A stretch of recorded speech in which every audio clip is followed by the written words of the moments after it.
So it's now a couple of days later, and I am going to do the last pass on this. I just wanted to kind of do a little walk around before I started the final coat here of the polish. And you know, I could just wax this and be done with it, but I really want to get some of the swirl marks out, see if I can work out a little bit of the oxidation here. Harder to see on this side than maybe on this side. Hard to tell even there, a little bit different from there to there, but I just want to, you know, if I'm doing this, I might as well do it right. You know, a little bit of that oxidation still coming through.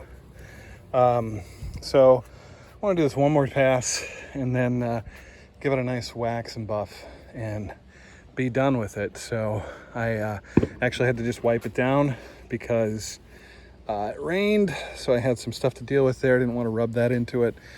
Maybe still a few spots that could use a little bit of a wipe down, but I'm looking pretty good right now. I took it out today and I had a few people stop me, which was kind of fun. But you know, that's the fun part about driving an old car that looks good, is that kind of stuff. So let's see if I can get it done. By the way, this is what I'm using. This kit, which they sell on Amazon for like $180. It comes with 3 pads. So that was the first pad I used as the second pad, and it's a Chemical Guys kit. So that was part of the reason I got it, because their stuff is pretty widely respected, I think. And this is what I'm using today. I think it was 34 or 32, which is like their heavy duty one. This is supposed to be for finishing, and this is what I'm going to use today. You can probably hear some of the fireworks going off in the background because it's 4th of July weekend, so that's going on. So like $180, it comes with this nifty little thing, which is a dual action random orbit, I think, something like that.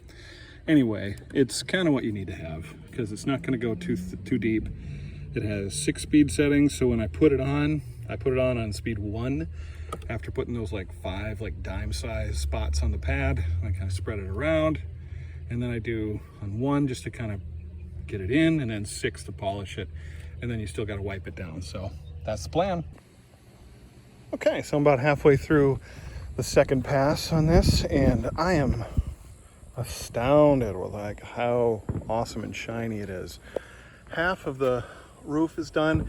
It's hard to tell, I think, through the camera, but I can see, not quite a line, but I can see where it's just a little bit nicer. You can see like it's almost a mirror reflection there. Really happy with how this is turning out. So this is what it looks like after I've done a buff, and I'm about ready to get all that off of there. So what I do is I do the 2 towel method. So I got a dirty towel and I got the buffing towel. So I'll take this dirty towel and I'll go over this and kind of get most of this, and then I'll come back with a clean towel and buff it out. And when the clean towel starts to get a little bit too dirty, it becomes a dirty towel, and the dirty towel, I just kind of put that into the pile to get cleaned for later. But I've done that whole side and the whole trunk, and of course I'm now running out of daylight completely, which is the opposite problem. But just have this side to go, and the roof, there you can kind of see a little bit better which side is done over right in there and which side is not. See, there's definitely a difference.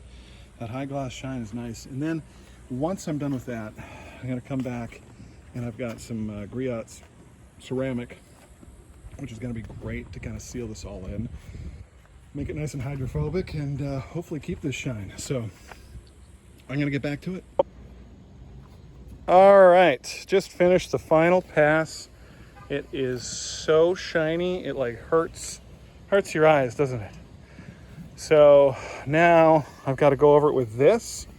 I actually just went around with a magic eraser, hitting all the pieces of trim. Works really well, by the way, that I had touched with the pad, which you're not supposed to do. You're actually supposed to tape it off. I didn't feel like doing that, so I'm glad I didn't waste the time, because that was just as quick or quicker. But I'm going to take this, which is Griot's. It's ceramic. What's nice about this, speaking of trim, is it can get on the trim and actually protects that as well. So it's super simple to use. Spray it on a cloth, wipe it on, and then wipe it off, and it's all good. The only thing you don't want to do is get it on the glass, because it kind of just creates sprays on that. So spraying it direct on the paint, probably not the best thing, but I'll probably do that a little bit as well. But shake the stuff up and start going. Well, good morning. It's the next day, and wrapped it up last night, but it was pretty late, so you couldn't really see anything anyway. But just wanted to kind of do one last look around at the car, show you how it looks. Super happy with how this came out. I put back the bug deflector up there, and also put on my emblems again. It hasn't looked this nice since I bought it, so this is really a treat for me. In fact, probably looks better because this rear shelf in here, I repainted this and installed new speakers. Even though they're updated speakers, it looks pretty stock, I'd say. Also did a nice quick cleaning of the interior, just so you can kind of quickly see the interior on this thing is really in excellent shape. I got to do another round of 303 Space Protectant. I love that stuff. But this is a daily driver, and this is how I like to daily drive it. When it looks like this. So thanks for watching. I'm super happy with how it came out, and just want to say that you can do this too. If you're kind of thinking about doing this to your car, then you know what, go for it. I watched a few videos, went for it, and it came out like this.